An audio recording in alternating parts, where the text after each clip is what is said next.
atap jalan yang semakin menyempit dan dipenuhi rumput liar. Rina bukan perempuan sembarangan. Ia telah lama meninggalkan kampung itu sejak usia 17 tahun dan hidup di kota besar sebagai perancang interior. Namun kini, kematian ibunya yang tiba-tiba dan tanpa penjelasan membuatnya pulang. Bukan karena rindu, tapi karena warisan rumah tua yang harus ia urus. Rumah masa kecil yang baginya lebih seperti penjara dari ingatan. Mobil berhenti tepat di depan gapura kayu berlumut bertuliskan, "Selamat datang di Karangsari." Tulisan itu pudar, dan sekelilingnya dipenuhi suara jangkrik dan desir angin. Saat Rina turun dan menginjak tanah desa itu untuk pertama kalinya setelah 15 tahun, hawa dingin menyambutnya, seolah tanah itu sendiri mengenalnya kembali. Ia menarik napas panjang, tercium bau khas tanah lembab dan kayu tua, bau masa lalu. Beberapa warga terlihat mengintip dari balik jendela. Wajah-wajah asing, atau mungkin wajah-wajah yang dulu pernah dikenalnya, tapi kini menua dan berubah. Tidak ada satupun yang menyapanya. Bahkan saat ia mencoba tersenyum kecil kepada seorang nenek tua di pinggir jalan, nenek itu hanya menunduk dan berbalik perlahan, menyeret kakinya menjauh. Rumah tua milik ibunya berdiri di ujung jalan utama desa. Rumah joglo besar yang kini tampak kusam dan menyeramkan. Atap genteng sebagian runtuh, halaman belakang dipenuhi rumput liar setinggi lutut, dan cat dinding mengelupas seperti kulit terbakar. Pintu utama tidak terkunci. Saat Rina mendorongnya perlahan, pintu berderit, mengeluarkan suara yang langsung membuat bulu kuduknya berdiri. Bau apek menyergap hidungnya, campuran antara debu, jamur, dan sesuatu yang lebih tua. Di dalam, suasana rumah seolah membeku. Tak ada tanda-tanda kehidupan. Barang-barang ibunya masih ada di tempat semula. Vas bunga yang dulu selalu diisi, melati kini dipenuhi air keruh dan bangkai serangga. Di atas meja altar kecil di sudut ruangan terdapat foto hitam putih ibunya yang kini dipasangi dupa. Asapnya masih mengepul, seolah baru dinyalakan. Rina diam. Ada rasa aneh yang tumbuh dalam dadanya. Bukan sedih, tapi tidak nyaman. Seperti pengunjung yang tak diinginkan. Seperti ia tidak seharusnya kembali. Tiba-tiba, dari arah belakang, rumah terdengar suara sesuatu yang jatuh. Brak, Rina tersentak. Ia menoleh cepat ke arah sumber suara, tapi tak ada apa-apa di sana. Hanya lorong gelap yang menuju dapur. Tempat ibunya dulu sering duduk diam berjam-jam, berbicara sendiri dengan kegelapan. Angin, gumamnya, mencoba menenangkan diri. Namun entah kenapa, langkah pertamanya kembali ke rumah itu terasa seperti keputusan yang salah, seperti pintu yang telah terbuka. Tak akan bisa tertutup lagi. Malam pertama di rumah tua itu datang lebih cepat dari yang Rina perkirakan. Langit mendung sejak sore membuat petang terasa gelap dan berat. Ia duduk di ruang tengah, hanya ditemani lampu minyak kecil yang nyalanya bergetar tertiup angin lembut dari celah dinding yang lapuk. HP-nya tak ada sinyal, listrik juga padam sejak sore. Seperti desa ini memang memutuskan hubungan dengan dunia luar. Rina memandangi foto ibunya yang tergantung di dinding. Mata ibunya dalam foto itu seolah menatapnya lurus, menembus, dengan ekspresi yang sulit dijelaskan, campuran antara peringatan dan penyesalan. Di bawah foto itu terdapat lemari kayu kecil yang terkunci. Ia ingat, dulu ibunya sangat melarang siapapun membuka lemari itu. Tapi kini, kuncinya tergeletak di meja, seolah menantangnya untuk melihat isi yang selama ini disembunyikan. Dengan ragu, Rina membuka lemari itu perlahan. Isinya, tumpukan kertas tua, foto-foto lama, dan satu buku lusuh berwarna hitam tanpa judul. Di sampulnya hanya ada tulisan kecil dalam huruf Jawa kuno. Lungguhmu, tulahmu. Tempatmu duduk adalah kutukanmu. Buku itu berisi tulisan tangan ibunya sendiri. Doa-doa aneh, catatan mimpi buruk, dan gambar-gambar seperti simbol kuno, mirip mantra pemanggil. Halaman-halaman itu dipenuhi kisah tentang anak yang pergi dan roh yang tertinggal. Di salah satu halaman terakhir, ibunya menulis dengan tinta merah, "Rina harus jangan pulang, jangan pernah. Kalau ia kembali, yang lain akan ikut. Bangun!" Tiba-tiba, angin dingin menerpa wajah Rina.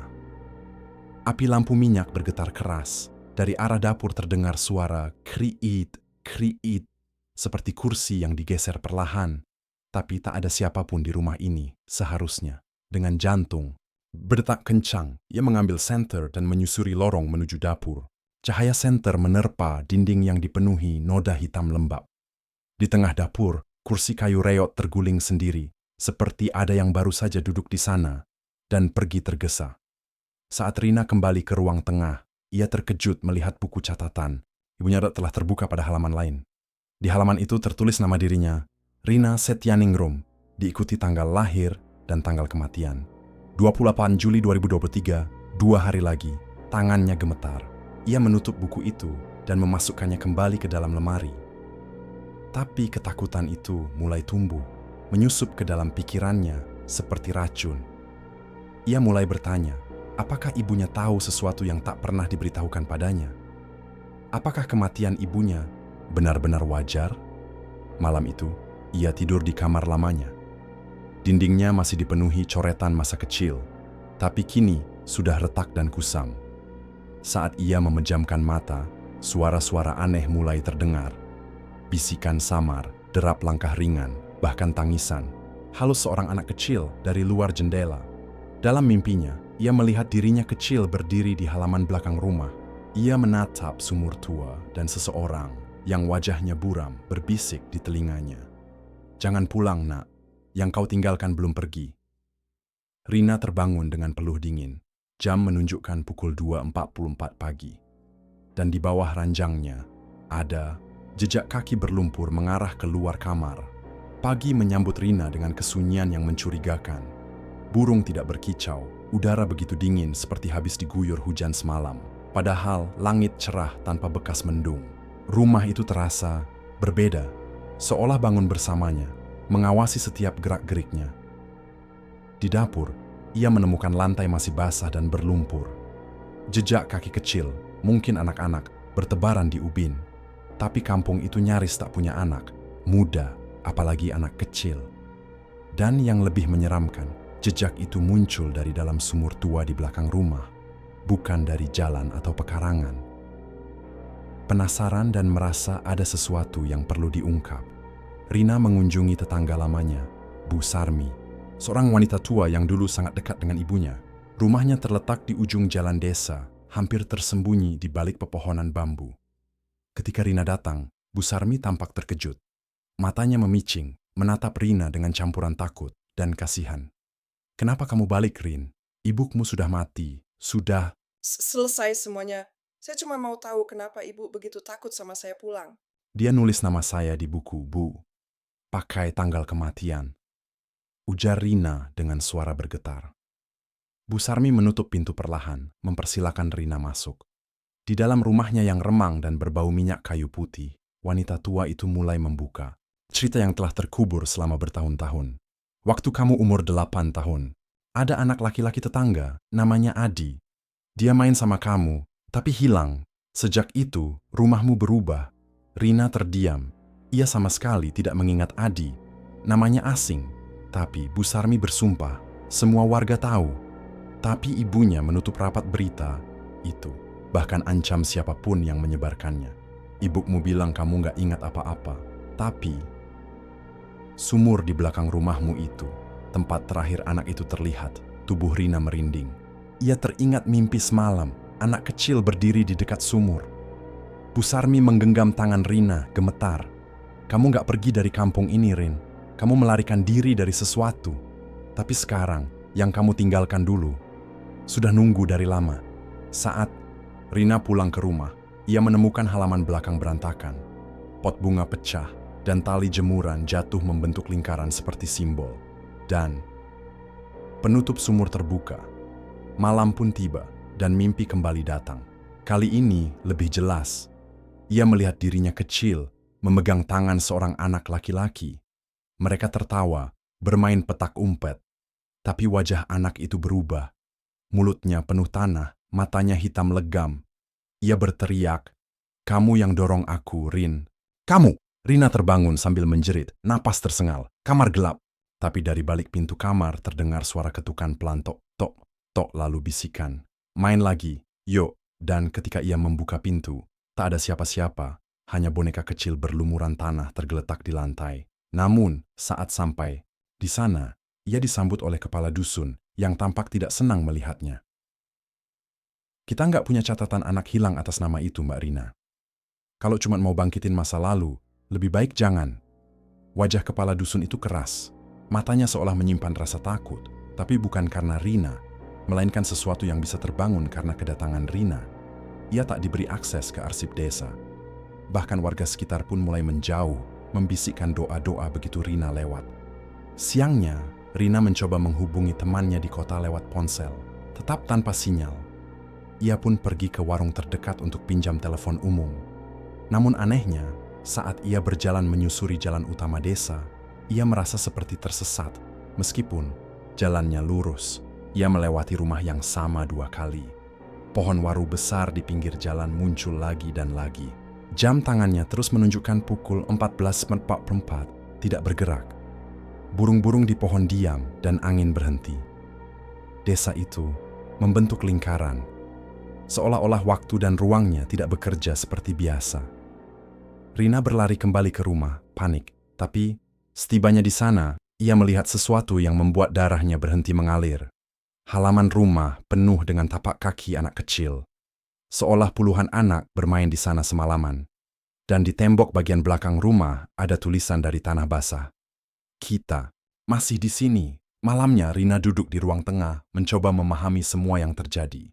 Buku milik ibunya kembali terbuka sendiri, kali ini pada halaman yang memperlihatkan peta desa, namun berbeda. Ada tanda lingkaran merah besar di tengah, tepat di rumah tempat Rina kini tinggal, dengan satu kata di bawahnya, gerbang. Ia membolak-balik halaman dan menemukan catatan lain. Setiap 33 tahun, gerbang dibuka oleh darah yang kembali. Anak yang menghilang harus ditemukan, atau arwahnya akan menarik kembali jalan itu. Dan yang pulang takkan pernah keluar lagi. Rina tersentak, tangannya gemetar. Tanggal di catatan itu ditulis, 1990.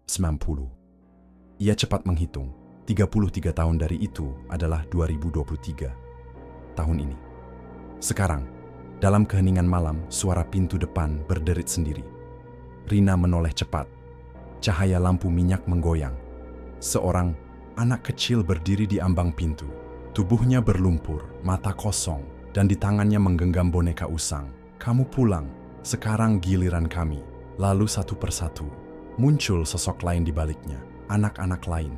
Wajah mereka hancur, penuh tanah. Sebagian masih mengenakan pakaian sekolah, sebagian hanya tubuh setengah, seperti tenggelam dalam tanah. Rina berteriak, tapi suaranya hilang ditelan kesunyian. Lampu minyak padam, rumah menjadi gelap total. Dan dalam kegelapan itu, langkah kaki kecil mendekat, bersamaan, perlahan, mengelilingi dirinya. Dan entah bagaimana, jalan keluar dari rumahnya, dari desanya sendiri, tak lagi ada. Rina terkunci dalam rumah. Semua pintu dan jendela tidak bisa dibuka. Seolah-olah rumah itu berubah menjadi penjara. Anak-anak itu menghilang setelah malam kelam tadi, tapi aroma tanah basah dan bisikan lirih masih terasa di udara. Ia mencoba membuka pintu belakang, tapi saat terbuka ia tidak lagi melihat halaman, melainkan hamparan kabut tebal dan bayangan pohon besar yang tidak ia kenal. Desa telah berubah, atau sedang menunjukkan wajah aslinya. Di ruang tengah, ia menemukan potongan buku milik ibunya yang sempat terbakar. Tapi satu halaman tersisa, dan di sanalah ia menemukan foto.